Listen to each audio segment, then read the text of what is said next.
Hello बच्चों, नमस्कार। I hope कि आप लोग स्वस्थ हैं। आज के वीडियो लेक्चर में हम डिस्कस करने वाले हैं इलेक्ट्रिक सेल्स के बारे में, उनसे रिलेटेड कुछ प्रॉपर्टीज के बारे में। तो सबसे पहले हम लोग जानेंगे what are the electric cells, वैद्युत सेल जिनको बोलते हैं। आप लोगों ने देखा होगा रिमोट में छोटी छोटी दो सेलें लगी होती हैं। आप लोग टॉर्च का इस्तेमाल करते हैं, उसमें देखते होंगे दो पेंसिल सेल्स लगी होती हैं। और तमाम ऐसे उपकरण आप देखे होंगे, तमाम टॉयज आ रहे हैं जो कि सेल्स से चलते हैं। तो बेसिकली सेल्स क्या होती हैं, एक आइडिया हम आपको देंगे, क्योंकि हमें जो अगला आगे का टॉपिक पढ़ना है which is based on that Kirchhoff's law and electrical circuits, आगे का जो पोर्शन हमें पढ़ना है। तो उसके पहले इसको हमें थोड़ा समझना आवश्यक है।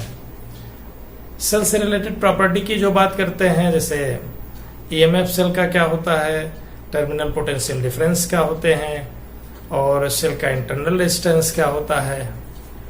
तो all these things we will discuss in this period. Okay, let us see here what are the electrical cells or electric cells.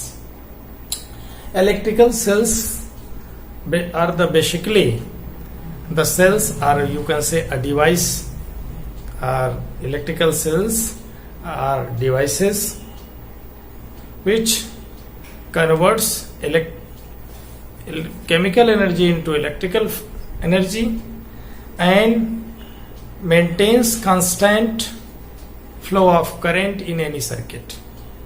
किसी भी इलेक्ट्रिकल सर्किट में जो सेल्स की भूमिका है वो कांस्टेंट फ्लो ऑफ करंट को बनाए रखना। And how this possible, electrical energy का जो कन्वर्जन होता है from chemical energy.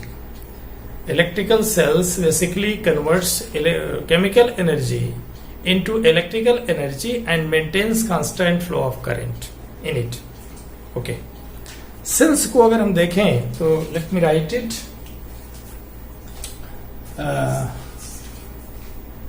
Electrical cells are devices which converts chemical energy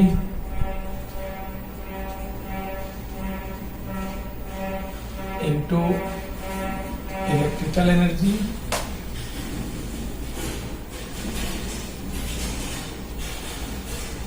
and maintains constant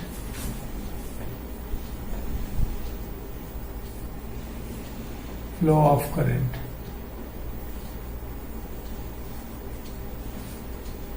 in any circuit.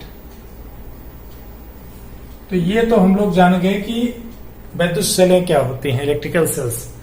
ये मुख्यतः ऐसी डिवाइस हैं जो किसी इलेक्ट्रिकल सेल्स में, इलेक्ट्रिकल सर्किट्स में फ्लो ऑफ करंट को कांस्टेंट करती हैं, कांस्टेंट रूप से बनाए रखती हैं, और सेल्स के अंदर की जो केमिकल एनर्जी है वो इलेक्ट्रिकल एनर्जी में कन्वर्जन होने के बाद ऐसा कुछ होता है। ओके, वैद्युत सेलें ऐसी युक्ति हैं जो किसी वैद्युत परिपथ में धारा के प्रवाह को निरंतर बनाए रखती हैं, और ये रासायनिक ऊर्जा को वैद्युत ऊर्जा में कन्वर्ट करती हैं। टाइप्स ऑफ सेल्स की बात करें, on the basis of their performance और the construction design, the cells can be categorised into two parts. Types of cells ये दो टाइप्स की होती हैं। First one is the primary cell, जिसको हम लोग बोलते हैं प्राथमिक सेल। ओके, सेकेंड को बोलते हैं द्वितीय, सेकेंडरी सेल। सेकेंडरी सेल द्वितीयक सेल है। द्वितीयक सेल अब ये परफॉर्मेंस के आधार पर होती है, प्राइमरी सेल्स और सेकेंडरी सेल को पहले समझते हैं कि इसको कैसे बनाते हैं। सेल को बनाने के लिए we take a vessel and two metallic rods have been taken. Vessel is partially filled with some electrolytic solution. इसके अंदर क्या भरा होता है? इलेक्ट्रोलिटिक सॉल्यूशंस होते हैं। इलेक्ट्रोलिटिक सॉल्यूशन, विद्युत अपघट्य विलयन इसको बोलते हैं, विद्युत अपघट्य विलयन हिंदी में इसको बोलते हैं। इन दोनों को हम लोग क्या मानते हैं? इलेक्ट्रोड्स मानते हैं, पॉजिटिव नेगेटिव। ओके, और इन दोनों को इलेक्ट्रोड्स बोलते हैं। इलेक्ट्रोड्स आर प्लेटें बोलते हैं, प्लेटें। सेल के अंदर दो प्लेट्स आर इलेक्ट्रोड्स होती हैं which are immersed in electrolytic solution. और ये इलेक्ट्रोलिटिक सॉल्यूशंस जो होती हैं इनका मेन रोल है। जब इसमें प्लेट्स को हम इमर्स्ड करते हैं तो कुछ इलेक्ट्रोलिटिक सॉल्यूशन में कुछ पॉजिटिव और नेगेटिव आयंस होते हैं, और ये एक पॉजिटिव आयन एक इलेक्ट्रोड पर चला जाता है, नेगेटिव आयन दूसरे इलेक्ट्रोड पर चला जाता है। ओके, तो एक को एनोड बोलते हैं, दूसरे को कैथोड बोलते हैं। ओके, तो ये बेसिकली सेल है। अब ये तो दोनों पोर्शन है, ये इनको कनेक्टिंग वायर से जब हम जोड़ेंगे किसी सर्किट को तो उसके लिए ये ईएमएफ प्रोड्यूस करती हैं। क्या प्रोड्यूस करती हैं? EMF, electromotive force. अभी हम फर्दर डिस्कस करने वाले हैं ईएमएफ क्या होता है। तो किसी भी सेल को डिजाइन करने के लिए हमें क्या चाहिए? एक वेसल में इलेक्ट्रोलिटिक सॉल्यूशन, विद्युत अपघट्य विलयन लेंगे, दो मेटेलिक रॉड्स लेंगे, डिफरेंट मेटल्स की होती हैं, और उन रॉड्स को हम इस सॉल्यूशन में इमर्स करेंगे, डुबोएंगे, अपने आप थोड़ी देर में ये बन जाएगा। अब फॉर एग्जांपल इसको बात करें, जैसे प्राइमरी सेल की बात कर रहे थे, तो प्राइमरी सेल जो होता है वो लेक्लांसे सेल होता है। किसका होता है? Leclanche cell. Okay, Leclanche cell. ये इसमें जो इलेक्ट्रोलिटिक सॉल्यूशन क्या होता है? NH4Cl। Okay, Zn and porous part, ये कार्बन इसमें रॉड होती है और उसके अंदर पोर्स भरे होते हैं।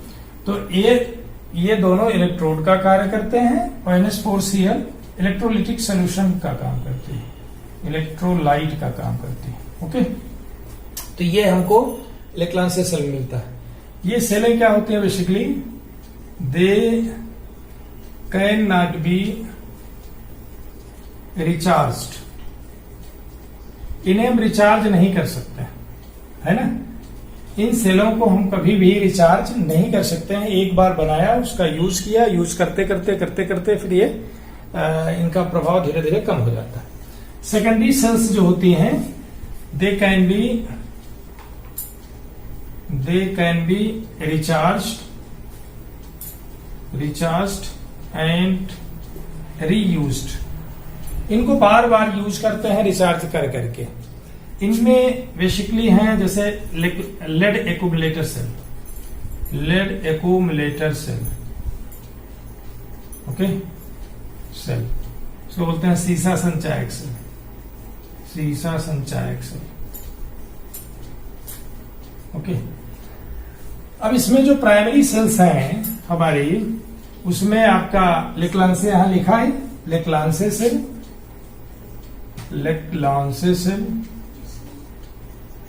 and second one is the Daniell cell, okay. इसमें कॉपर सल्फेट का सोल्यूशन CuSO4 जो होता है, ये इलेक्ट्रोलिटिक सोल्यूशन का काम करता है। कॉपर का ही वेसल लेते हैं, तो कॉपर का जो मेटल है इटसेल्फ एनोड का कार्य करता है, और जिंक रॉड इसमें कैथोड का वर्क करती है। और ये कॉपर सल्फेट इसमें इलेक्ट्रोलाइटिक सोल्यूशन का काम करता है। लेड एक्यूमुलेटर सेल को बार बार हम रिचार्ज करते हैं। जैसे आप लोग देखे होंगे घरों में इन्वर्टर की जो बैटरीज होती हैं वो सब लेड एक्यूमुलेटर सेल कह सकते हैं, उनको हम रिचार्ज करते हैं और फिर आगे फर्दर यूज करते हैं। ओके, और भी हैं, जैसे हमारी ड्राई सेल्स हैं, शुष्क सेल हैं, है ना। तो ये सेल्स की कुछ कैटेगरीज आपको हम डिस्कस करना चाहते थे आपसे। अब हमको ये जानना है कि सेल का जो सिंबल होता है किसी भी इलेक्ट्रिकल सर्किट में, how we will represent a cell, cell के को वहां पर सर्किट में कैसे रिप्रेजेंट करेंगे, इसके लिए तरीका होता है symbol of a cell in any electrical circuit. एक प्लेट बड़ी लगाएंगे, एक छोटी लगाएंगे, और बड़ी वाले को पॉजिटिव इंडिकेट करेंगे और छोटी वाले को निगेटिव। ये एक सेल है कि कहीं भी अगर इसको आगे कनेक्ट करना है तो इसका मतलब एक सेल जुड़ा है। और बहुत सारी सेलों को आपस में जोड़ देते हैं। The combination is termed as battery. Battery और सेल में क्या अंतर है? Batteries are grouping of cells are called, grouped cells are called batteries. अब उनको सीरीज में, मिक्स्ड में या पैरेलल में हम ग्रुप कर सकते हैं according to situation. But cell individual होती है, बैटरीज सेल का कॉम्बिनेशंस होती हैं, ये ध्यान रखें। अब सेल से संबंधित कुछ आपको महत्वपूर्ण टर्मिनोलॉजीज, इंपॉर्टेंट टर्मिनोलॉजीज जाननी है। सबसे पहली टर्मिनोलॉजी है I think EMF of cell. EMF जिसको हम लोग बोलते हैं इलेक्ट्रोमोटिव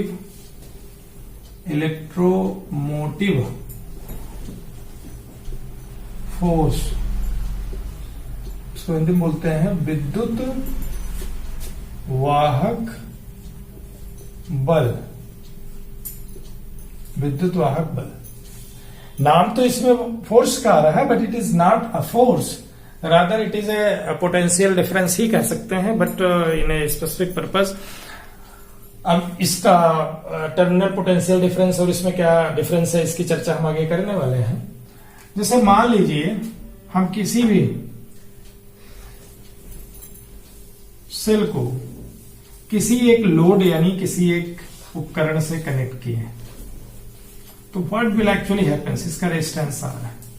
ओके, तो होता क्या है कि सेल के एक टर्मिनल से दूसरे टर्मिनल तक करंट जो फ्लो कर रही है ना, सेल के एक टर्मिनल से दूसरे टर्मिनल तक जो करंट फ्लो कर रही है, इस करंट फ्लो में केवल कनेक्टिंग वायर जो सेल के इलेक्ट्रोड से जुड़े हैं बाहर ही नहीं होती, बल्कि इसके अंदर जो दोनों प्लेटें हैं, ये सिंबल आपका जो एक बड़ी एक छोटी है, पॉजिटिव नेगेटिव, ये एक कैथोड और एनोड जो भी माने, एक पॉजिटिव पोटेंशियल है, एक नेगेटिव। तो अब इसमें इसके अंदर भी क्या होगा, चार्ज का फ्लो होता है। ठीक है, तो यहां जो हम बताना चाहते हैं, जो ईएमएफ सेल का होता है, actually E is equal to हम लिखेंगे W upon Q। What is Q? Q is the charge which is flowing in the circuit, okay, not only the external but inside the cell as well। यानी जब current flow कर रही है तो unit charge flow करने में cell सहित whole circuit में the amount of work done और the amount of energy supplied in flowing unit charge from one end of the terminal of the cell to the other outer circuit and inside as well। यानी संपूर्ण as a whole circuit में the unit charge flow कराने के लिए जो amount of energy और work जो हो रहा है, दैट इज कॉल्ड ईएमएफ। तो ईएमएफ को बेसिकली हम कैसे डिफाइन करेंगे?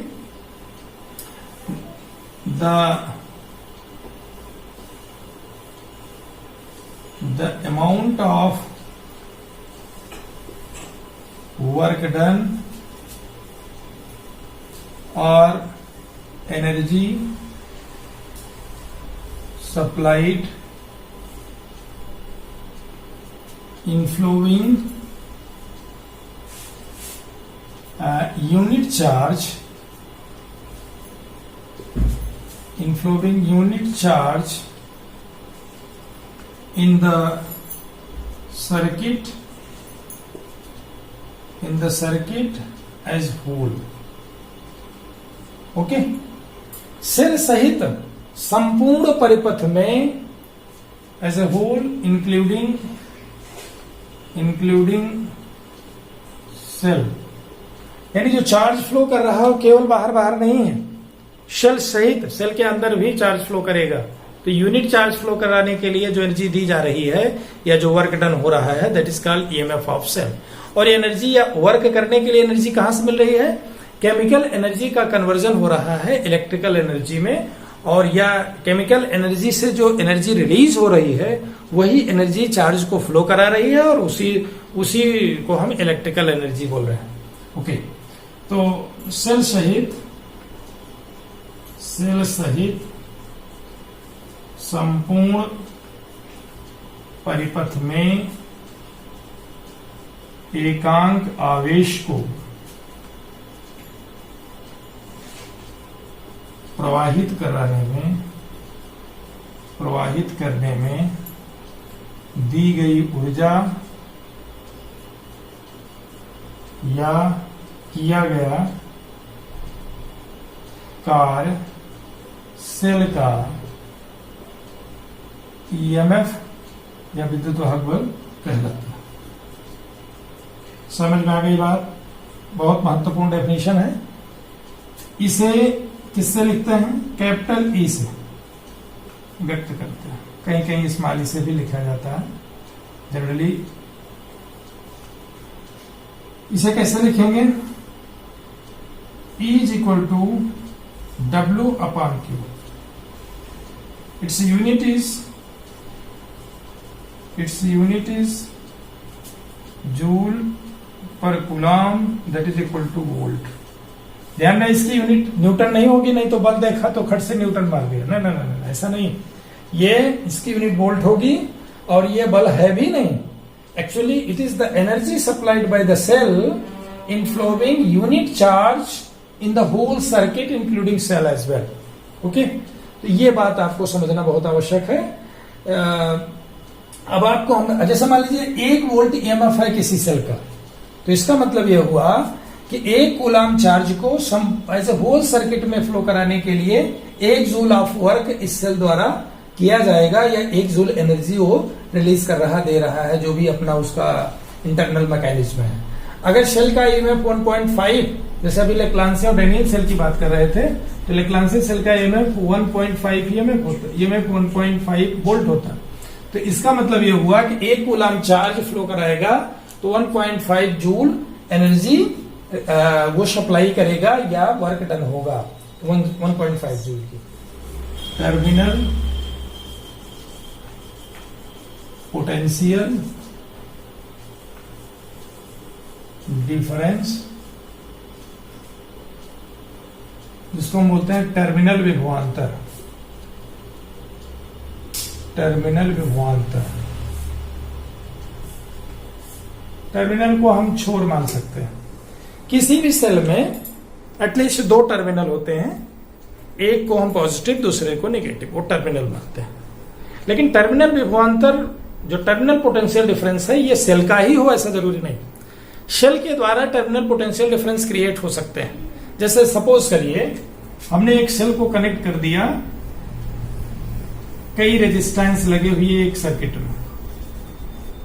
अब यहां पर इस सेल का अपना ईएमएफ है, यानी ये पूरे के पूरे सर्किट में चार्ज क्यू को फ्लो कराने के लिए इसके पास एक सर्टेन अमाउंट ऑफ एनर्जी है, ये सप्लाई करेगा। अब इनके बीच का भी टर्मिनल पोटेंशियल डिफरेंस होगा, इसके बीच का भी होगा, इसके बीच का भी होगा। तो कहने का आशय ये है कि terminal potential difference of not only the cell of any 2 point, between any 2 point हम कह सकते हैं। टर्मिनल पोटेंशियल डिफरेंस किन्हीं सर्किट के किन्हीं 2 पॉइंट का भी हो सकता है। ओके, तो लेकिन हम यहाँ बात सेल के रिगार्डिंग कर रहे हैं, तो हम सेल के ही संदर्भ में बात करेंगे। जैसे मान लीजिए एक सेल है और इस सेल को हमने कनेक्ट किया, सपोज करिए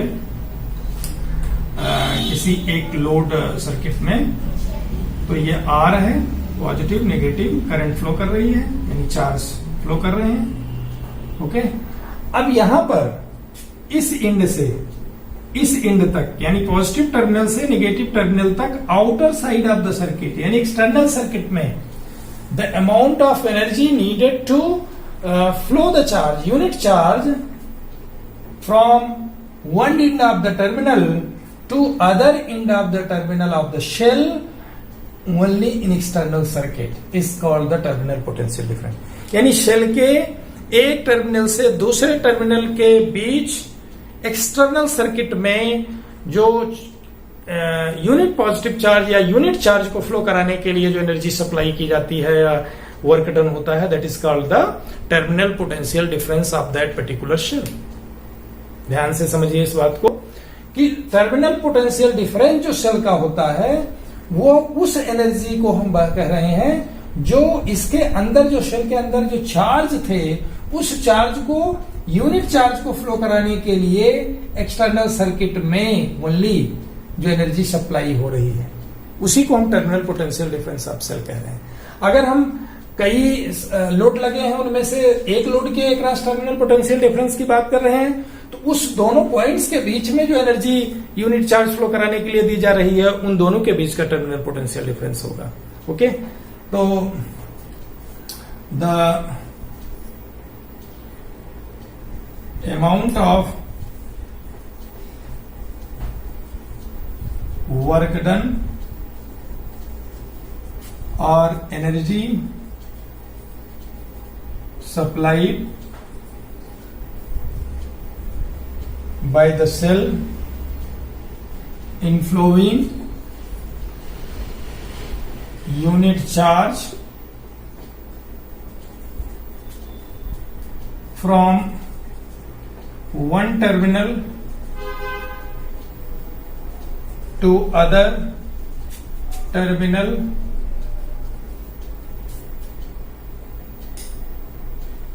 from one terminal to other terminal of the shell in external circuit।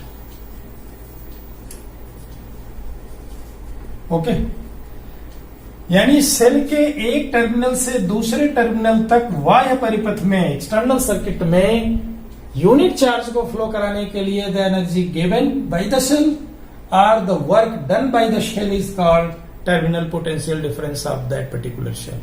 तो इसको हम कैसे लिखेंगे? It is always written by V is equal to W external. I write here external because of the work done in external circuit upon Q.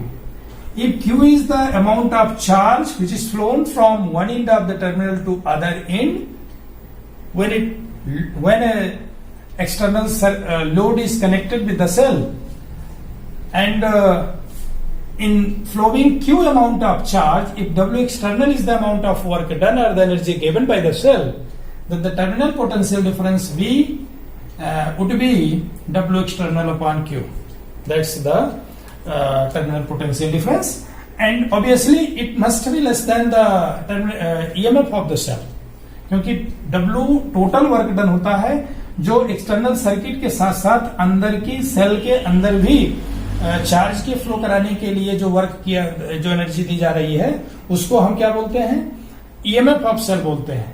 लेकिन केवल external circuit में जो charge flow कर रहा है एक एंड से दूसरे एंड तक, उसको हम टर्मिनल पोटेंशियल डिफरेंस बोल रहे हैं। तो obviously W external is less than total W. तो अब इसकी it's unit is also bolt. Okay, bolt इसकी भी यूनिट होगी। ओके, और इसके अलावा हमको एक बात और जानना आवश्यक है, जो शेल का ईएमएफ है, note the EMF of the cell is the characteristic property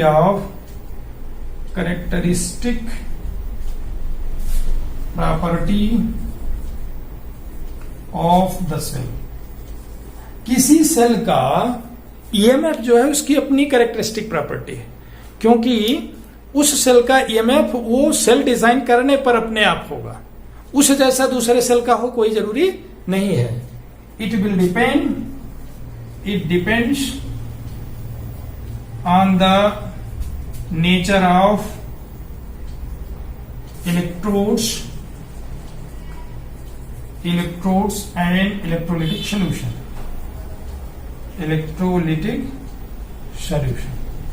ये इस बात पर कतई डिपेंड नहीं करता है कि हम दोनों प्लेटों को यानी इलेक्ट्रोड्स को कितना पास रखे हैं, कितना दूर रखे हैं, कितना मोटा लिए हैं, कितना पतला लिए हैं, इस पर बिल्कुल डिपेंड नहीं करता है। केवल इस बात पर डिपेंड करता है what the electrolytic solution we have taken in designing any cell and also what types of electrodes are taken. तो किस प्रकार के इलेक्ट्रोड्स लिए गए हैं, किस प्रकार के इलेक्ट्रोलिटिक सॉल्यूशन है, depending upon that each and every shell has got its own electromotive force or you can say EMF, विद्युत वाहक बल होता है। ओके और जबकि जो टर्मिनल पोटेंशियल डिफरेंस है, टर्मिनल पोटेंशियल डिफरेंस हम चूंकि इसको पढ़ रहे हैं, terminal potential difference doesn't signify the characteristic property of the cell. It may be different depending upon the circuit with which the cell is connected. Cell higher load के साथ connected है या कम लोड के साथ कनेक्टेड है, cell का internal resistance कितना है, सेल से करंट कितनी ड्रा हो रही है, ऑल दीज थिंग्स पर डिपेंड करता है कौन, टर्मिनल पोटेंशियल डिफरेंस। तो these points you should remember always. तो हम कुल मिलाकर के ये ध्यान रखें कि इलेक्ट्रोमोटिव फोर्स और टर्मिनल पोटेंशियल डिफरेंस में क्या सिमिलरिटीज हैं, क्या डिसिमिलरिटीज हैं। और डेफिनेटली यहां हम लोगों ने देखा कि जो टर्मिनल पोटेंशियल डिफरेंस है वो हमेशा लेस देन होगा किससे, ईएमएफ से। अगर हम सेल को किसी भी सर्किट में यूज कर रहे हैं यानी सेल से हम करंट ले रहे हैं। ओके अब आगे हम आपको बताएंगे कि इंटरनल रेजिस्टेंस ऑफ सेल क्या होता है। That's a very important terminology. Each and every cell has got its own internal resistance। हम लोग अभी तक तो पढ़े हैं कि रेजिस्टेंस क्या होता है, रेजिस्टेंस ऑफ एनी कंडक्टर पढ़े हैं, सेमी कंडक्टर पढ़े हैं, इंसुलेटर पढ़े हैं।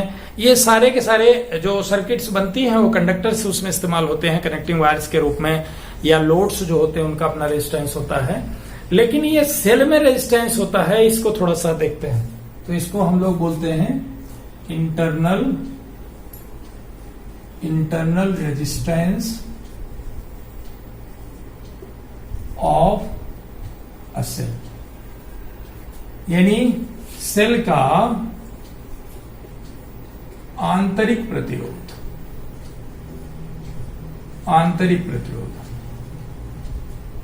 अभी सेल की जब हम बात करते हैं तो ये चीज हमारे माइंड में आना चाहिए कि सेल अगर है इसका मतलब उसमें दो इलेक्ट्रोड्स लगे हैं, एक को हम लोग पॉजिटिव इंड मान रहे हैं, एक को निगेटिव मान रहे हैं। ओके और इलेक्ट्रोलिटिक सॉल्यूशन है जिसमें इमर्स्ड है। ओके ये चीज मान रहे हैं। तो जब भी इनका कनेक्शन हम करते हैं किसी भी सर्किट में, जैसे मान लीजिए कोई एक एक्सटर्नल रेजिस्टेंस है, ये कनेक्टेड है, तो चार्ज का flow from positive side to negative side केवल यहीं तक नहीं होता, बल्कि इस इंड से लेकर के यहां तक पुनः आता है। ठीक है, ये साइकिल कंप्लीट होती है। हमको आपको दिखता है कि यहां चला, यहां आ गया, बस इतने। सेल के अंदर भी चार्ज का फ्लो होता है। तो during the flow of charge, और you can say wherever cell on है, current is flowing in the circuit, in that particular situation the opposition offered by the electrolytic solution during the flow of charge inside the shell, यानी shell के अंदर आवेश के प्रवाह में जो opposition offer हो रहा है bye the electrolytic solution, electrolytic solution जो घोल जिनमें हमने दोनों इलेक्ट्रोड्स को डाला है, अब वो घोल अपने आप में एक रेजिस्टेंस ऑफर करेंगे, and that resistance offered by the electrolytic solution during the flow of charge inside the cell is termed as internal resistance of the cell. Okay, यानी the resistance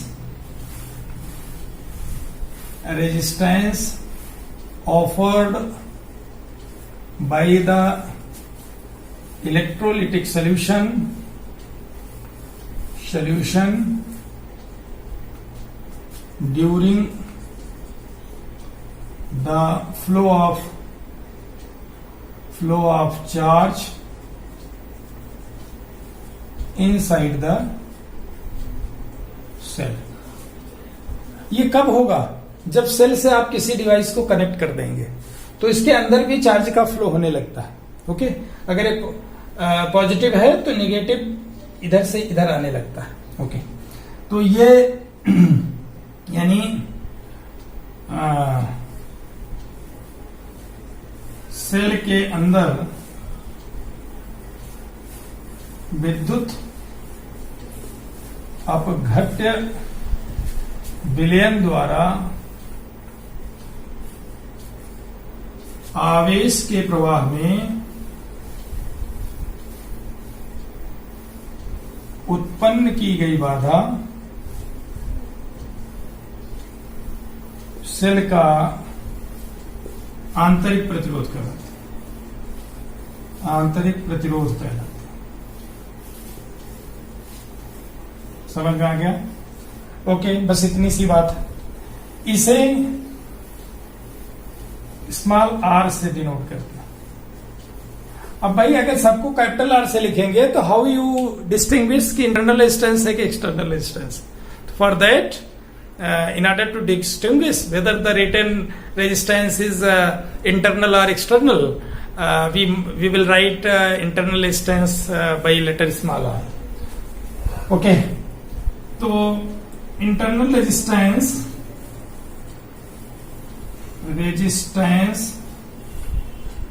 of any cell depends on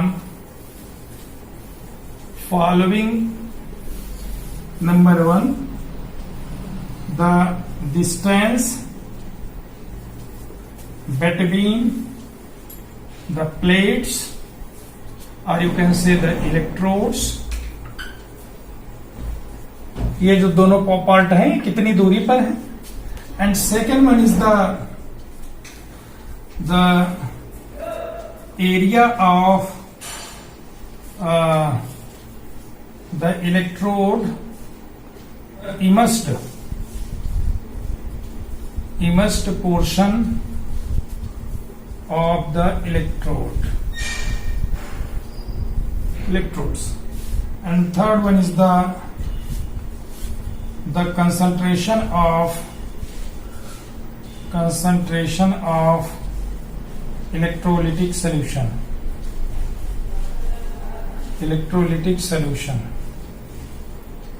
And fourth one is the nature of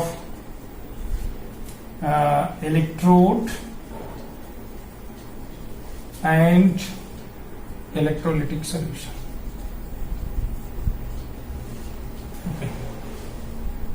internal resistance किसी भी cell का इन 4 factors पे depend करता है।